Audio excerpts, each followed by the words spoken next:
Hello everyone, welcome back to our YouTube channel. आज की video में हम लोग डिस्कस करेंगे बॉलिंजर बैंड। बॉलिंजर बैंड क्या होता है, हम उसके बारे में पढ़ेंगे एंड क्या क्या कंपोनेंट्स होते हैं, क्या क्या सिग्निफिकेंस होता है डिफरेंट डिफरेंट कंपोनेंट्स का, सारी चीज़ों को हम लोग डिस्कस करेंगे। बिफोर मूविंग फर्दर हम लोग डिस्कस करते हैं कि बॉलिंजर बैंड इंडिकेटर होता क्या है। बॉलिंजर बैंड क्या होता है, एक बैंड, एक रेंज, स्टैंडर्ड डेविएशन की एक रेंज होती है, एक पर्टिकुलर जो इसका मिडिल बैंड होता है वो एक मूविंग एवरेज होती है, और जो इसके अपर एंड लोअर बैंड होते हैं वो उस मूविंग एवरेज के डेविएशंस होते हैं। स्टैंडर्ड डेविएशन का अगर मैं बिल्कुल लेमन लैंग्वेज में आप लोगों को बताऊं कि होता क्या है, तो स्टैंडर्ड डेविएशन का मतलब होता है कितना एक्सपेक्टेशन है उस पर्टिकुलर इंडेक्स जिसके अंदर हमने वो प्लॉट की हुई है मूविंग एवरेज, वो कितना मूव करेगी ऊपर की साइड और नीचे की साइड, कितना एक्सपेक्टेड मूव है वो ऊपर या नीचे कितना मूव करेगी, उसे हम स्टैंडर्ड डेविएशन कहते हैं। तो हम लोग आज हमारा एक और इंडिकेटर है जिसका नाम है बॉलिंजर बैंड। इसको हम लोग कैसे यूज करेंगे, कैसे हमारी ट्रेडिंग स्ट्रैटेजी हम लोग इसके ऊपर बना सकते हैं, कहाँ एंट्री एग्जिट होगा और क्या क्या इसके यूजेस हैं एंड एवरीथिंग। तो चलिए let's dive into this. Before moving further, जैसे मैंने यहाँ पे चार्ट पे प्लॉट कर रखा है, ये हमारा बॉलिंजर बैंड है। बॉलिंजर बैंड, इसकी ये अपर बैंड है एंड ये इसका लोअर बैंड है, and this is your middle. ये क्या है, ये हमारी SMA है। SMA stands for simple moving average. Simple moving average, जैसे हम लोगों ने प्रीवियस वीडियोस में जाना था, मूविंग एवरेज में दो होती है, EMA SMA। ये SMA है, simple moving average, and 20 period की ये SMA है। हम लोग बॉलिंजर बैंड को यूज क्यों करते हैं? बॉलिंजर बैंड को यूजेस जानने से पहले हम लोग इसकी थोड़ी हिस्ट्री जान लेते हैं। ये जॉन बॉलिंजर ने इन्वेंट किया था इन 1980 एंड तभी से ये यूज होता हुआ आ रहा है, और आज भी हम लोग टेक्निकल एनालिसिस में काफ़ी जो हमारे बेसिक इंडिकेटर्स हैं, जो स्टार्टिंग स्ट्रैटेजीज वगैरह हैं, हम इसको यूज़ करते हैं। इसके यूजेस में आपसे बात करूं तो इसके यूज़, आप इसके ऊपर स्टैंड अलोन ट्रेड कभी नहीं करेंगे, इसके साथ एक कंफर्मेशन मैंडेटरी है, बीट चार्ट पैटर्न्स, वॉल्यूम का ब्रेकआउट या कुछ भी, हम लोग उसको जरूर देखेंगे। एंड इसके ये ट्रेलिंग स्टॉप लॉस की तरह आप लोग यूज़ कर सकते हैं, एक ट्रेंड आइडेंटिफिकेशन की तरह भी इसको यूज़ कर सकते हैं। डिफरेंट इसके यूजेस हैं। चलिए अब इसके अंदर चलते हैं, इसके कंपोनेंट्स हैं, इनके सिग्निफिकेंस है, क्या क्या होते हैं, हम उसके बारे में जानते हैं। हमारे पास बॉलिंजर बैंड है। बॉलिंजर बैंड, अगर आपको किसी इंडिकेटर की स्टाइल, उसके कंपोनेंट क्या क्या उसमें है, उसको जानना है, तो आप लोगों को क्या करना है, सेटिंग्स के आइकन पे क्लिक करिए एंड यहाँ पे आपको दिख जाएगा इनपुट्स। यहाँ पे इनपुट्स है। 20 जैसे मैंने आप लोगों को बताया, ये इसकी डिफॉल्ट सेटिंग है एंड ये 20 पे सेट है। 20 stands for 20 SMA, simple moving average, जैसे हम लोगों ने अभी डिस्कस किया। Then will move to the style section में हम लोग जान लेते हैं कि क्या क्या है। This yellow line, this SMA 20 period SMA, आप लोगों को इसकी सेटिंग्स डिफॉल्ट ही रखनी है, आप इसको चेंज वगैरह कुछ मत करिएगा। You should use in standard in default settings only. This is median, जैसे आप लोगों को बताया, मीडियन इज, हम लोग मैथमेटिक्स में हमारे 11th 12th में 9th 10th में हम लोगों ने सीखा mean, mode, median. Median is आधा इससे ऊपर आधा इसके नीचे, अगर बिल्कुल लेमन लैंग्वेज हम लोग बात करें। अगर कोई मीडियन किसी चीज़ का निकालते हैं तो आधे बच्चे इसके ऊपर हैं, आधे बच्चे इसके नीचे हैं, राइट। ऐसा ही है मीडियन। अब इसका एक अपर बैंड है। अपर बैंड ये स्टैंडर्ड डेविएशन है कि 2 स्टैंडर्ड डेविएशन के हिसाब से यहाँ तक प्राइस जा सकता है एंड लोअर में प्राइस यहाँ तक जा सकता है। दिस इज सिंपल, जैसे बिल्कुल लेमन लैंग्वेज, बिल्कुल सिंपल वर्ड्स में मैंने आप लोगों को बताया। Upper, this is your upper band, right, and lower, this is your lower band. Okay. Style, visibility, ये मंथ आप किसी में भी यूज़ कर सकते हैं। अगर आप लोग इंट्राडे ट्रेडिंग कर रहे हैं, टाइम फ्रेम का हम लोग डिस्कस करें तो 15 मिनट्स में आप लोग इसको यूज़ कर सकते हैं, और 5 मिनट्स को भी आप लोग यूज़ कर सकते हैं। एंड वाइल डूइंग पोजिशनल और swing trading you can use it in daily chart और आर्ली चार्ट में आप इसको यूज़ कर सकते हैं, based upon your trading style according, it's totally depend upon you. हम लोग सारी चीज़ें डिस्कस करें, कैसे कैसे यूज़ करना है, किस टाइम फ्रेम पे कैसे, एंड एग्जाम्पल्स भी मैं आप लोगों को दूंगा। एंड इसमें हम लोग कुछ डिफरेंट एंट्रीज प्लान करते हैं, कहाँ पे हम लोग एक एंट्री लेंगे, क्या स्टाइल बनेगा, दूसरी हम कहाँ लेंगे, and everything will discuss. Okay. चलिए let's dive into this thing. We have Bollinger band. अब बॉलिंजर बैंड की सबसे पहले जो बिल्कुल डिफॉल्ट हम लोग जाने की कैसे यूज़ करते हैं। अगर इसकी एक एंट्री क्या है, एक एंट्री अगर हम लोग प्लान करें वो ये है कि जब इस अपर बैंड को प्राइस टच करेगा, यहाँ पे आप लोग देख पा रहे होंगे, मैं इसको एक बार मार्क और करता हूँ, जस्ट गिव मी 1 सेकेंड।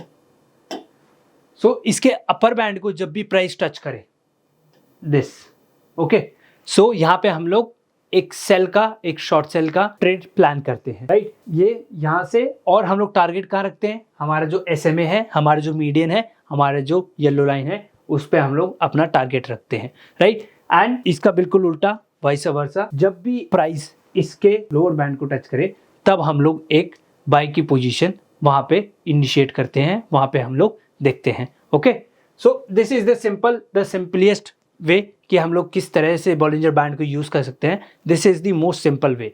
अब इसके अंदर 2 एंट्री और हैं, हम लोग कैसे प्लान कर सकते हैं, कैसे हम लोग उसको डिस्कस करते हैं। अब जो हमारा अगली जो एंट्री है जो हम प्लान कर सकते हैं, वो कैसे प्लान कर सकते हैं। मान के चलिए इस लोअर बैंड को प्राइस ने टच किया एंड यहाँ पे हमें एक चार्ट पैटर्न दिखा। चार्ट पैटर्न जैसे आप लोग देख पा रहे हैं, यहाँ पे एक हमें डोजी काइंड ऑफ और एक हैमर भी हम लोग को दिखा। सो ये बुलिश हैमर था, तो इसका मतलब क्या है कि प्राइस यहाँ से नीचे गया, पेयर्स इसको नीचे लेके गए, लेकिन फिर वापस बुल्स ऊपर ले गए और यहाँ पे मतलब काफ़ी स्ट्रॉन्ग है हमारे बुल्स। ओके, सो यहाँ पे हम लोग एक देखेंगे कि हाँ यहाँ पे एक एंट्री बन सकती है। सो हमने इनिशियल जो फर्स्ट एंट्री जहाँ प्लान करी थी वहाँ से हम एक एंट्री प्लान कर सकते हैं। लेकिन यहाँ पे आप लोगों को एक और चीज़ देखने को मिल रही होगी कि वो एंट्री किस लिए फेल हो जाती है। यहाँ पे देखिए, यहाँ टच किया प्राइस ने, लेकिन वो वहाँ से रिवर्स नहीं हुआ, वो वहाँ से नीचे नीचे टच करता हुआ चला गया। सो इस चीज़ से बचने के लिए हम लोग क्या करेंगे कि यहाँ पे एक हैमर बना, ठीक है, वेल एंड गुड। यहाँ पे एक ट्रेड प्लान हो सकती थी, लेकिन हमने नहीं की क्योंकि यहाँ पे सक्सेस रेट इतना नहीं है, राइट। सो इस SMA के ऊपर उसने क्लोजिंग दी, इस मीडियन लाइन के ऊपर SMA के ऊपर उसने क्लोजिंग दी।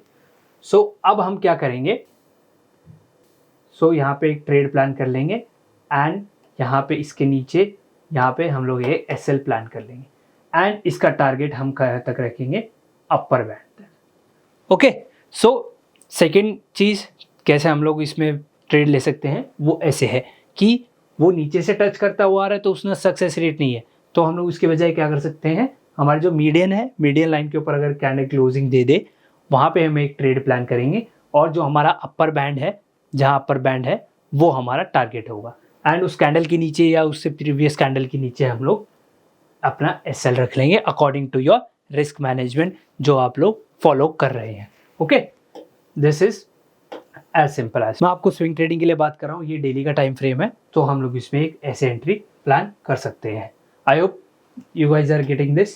सो ऐसे डिफरेंट एग्जांपल्स हैं, आप लोग उनको देख सकते हैं, बहुत सारे एग्जांपल्स हैं। जैसे यहाँ पे भी एक और एग्जांपल मैं आप लोगों को दिखाऊं तो ये देखिए, यहाँ पे लोअर बैंड था, वहाँ पे टच किया, प्राइस ऊपर गया, यहाँ क्लोजिंग दी, यहाँ पे हम एक ट्रेड इनिशिएट कर सकते हैं and now our target will be this. Okay, ये हमारा टारगेट होगा, यहाँ पे क्लोजिंग दी, यहाँ बाय कर दिया और ये हमारा टारगेट हो गया। Okay, right. सो अब जो थर्ड एंट्री है द मोस्ट इम्पॉर्टेंट, उसको भी हम लोग एक बार डिस्कस कर लेते हैं। सो फॉर दैट मेरे को एक कॉम्पैक्ट रेंज चाहिए। सो यहाँ पे मेरे पास एक रेंज आ गई, डेली का टाइम फ्रेम है हमारे पास, market was sideways, very sideways, ठीक है। यहाँ पे क्या हुआ, प्राइस ऊपर जा रहा है, नीचे जा रहा है, मीडियन के आसपास ही ऊपर नीचे घूमता जा रहा है। ओके, एंड जो अपर और लोअर बैंड था यहाँ पे प्रीवियसली देखिए कितना ज़्यादा चौड़ा था, वो ब्रॉड था काफ़ी, अब स्क्वीज होता जा रहा है, बिल्कुल स्क्वीज हो चुका है। यहाँ पे आई एम श्योर आप लोग देख पा रहे होंगे, मैं इसको थोड़ा और जूम इन कर देता हूँ।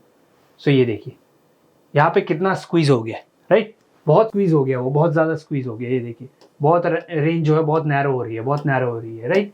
सो अब इससे हमें क्या पता चलता है, अगर रेंज काफ़ी स्क्वीज हो रही है बॉलिंजर बैंड की, सो इसका मतलब उसमें एक बड़ा मूवमेंट आने वाला है, बी इट अपसाइड या डाउन साइड, दोनों में से किसी साइड भी बहुत अच्छा मूवमेंट हम लोग देख सकते हैं। हमें उसके लिए थोड़ा प्राइस एक्शन फॉलो करना पड़ेगा। अगर ये रेसिस्टेंस जोन पे है तो हम लोग ऐसा मान सकते हैं कि ये डाउन साइड आएगा, और अगर ये सपोर्ट जोन पे है, डिमांड जोन पे है, तो हम लोग ऐसा मान सकते हैं कि यहाँ से प्राइस ऊपर की तरफ जाएगा।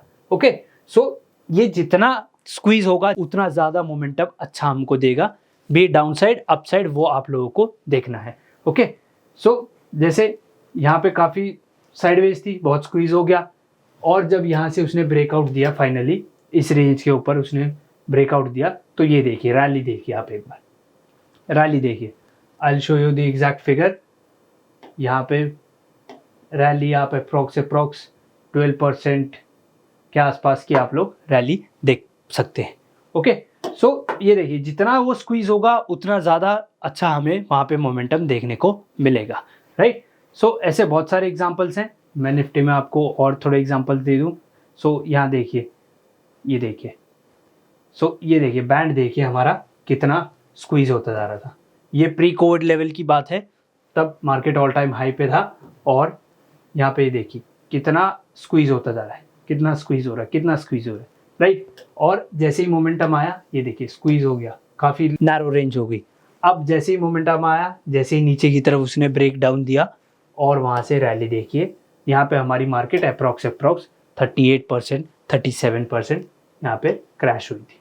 ओके, सो एग्जैक्ट मैं आप लोगों को वो भी दिखा दूँ कि परसेंटेज वाइज। तो ये देखिए यहाँ से हमें मिला एंड ये देखिए 35-36% हमारा इंडेक्स करेक्ट हुआ था। ओके, आई एम श्योर आप लोग ये देख पा रहे होंगे, राइट। सो ये जितना स्क्वीज होगा, जितना नैरो रेंज में ट्रैवल करेगा, उसके बाद मोमेंटम उतना अच्छा आएगा। आप लोगों को इसको कभी स्टैंड अलोन कभी ट्रेड नहीं करना है कि सिर्फ ये देखा और इसके ऊपर ट्रेड ले ली, ऐसा नहीं करना है। आप लोगों को 2-3 कंफर्मेशन और यूज़ करनी है। आप RSI यूज़ कर सकते हैं, डाइवर्जन या डिमांड सप्लाई, जो कॉन्सेप्ट हम लोगों ने स्विंग ट्रेडिंग में देखा था, दी सिंपलीस्ट वे ऑफ स्विंग ट्रेडिंग, जिसमें हम लोग सिर्फ institutional buying zone, selling zone, operators के गेम के बारे में हम लोगों ने डिस्कस किया। तो आप लोग उसको ज़रूर देख सकते हैं। सो स्टैंड अलोन कभी मत इसको यूज़ करिएगा and always as a confirmation, या एक और इंडिकेटर हमारे पास हो या चार्ट पैटर्न्स हो, उसके साथ आप लोग यूज़ करिए, जिससे आपको काफ़ी हेल्प मिलेगी। सो अगर आप एक और यूज़ मैं आपको इसका बता दूं, अगर आप किसी ट्रेड में बने हुए हैं और अगर आपको SL उसका ट्रेलिंग स्टॉप लॉस रखना है, सो ट्रेलिंग स्टॉप लॉस जब भी अपर बैंड पे वो टच होता है या वहाँ से वापस वो SMA को क्रॉस कर दे, ये देखिए यहाँ पे शॉर्ट सेलिंग की पोजीशन थी हमारी, तो शॉर्ट सेलिंग की अगर हमने पोजीशन ली होती यहाँ पे, सो हम लोग अब ट्रेलिंग स्टॉप लॉस कहाँ रखते, जब भी ये जो SMA है प्राइस इसके पास आ जाता वापस रिवर्स होके, तो हम यहाँ पे एग्जिट कर जाते, ये हमारा ट्रेलिंग स्टॉप लॉस हो जाता। सेम विद द अपसाइड, अगर वो अपसाइड जा रहा है, उसने वापस इसको क्रॉस कर दिया, हमारे SMA को क्लोजिंग दे दी कैंडल ने, तो हम लोग वहाँ पे अपना ट्रेलिंग स्टॉप लॉस दे सकते हैं। So I hope guys you like this video. If you like it, just hit a like button and share this video with your friends and family, and subscribe to our YouTube channel for more such informative videos, and see you guys in the next video. Till then, bye bye, take care, thank you.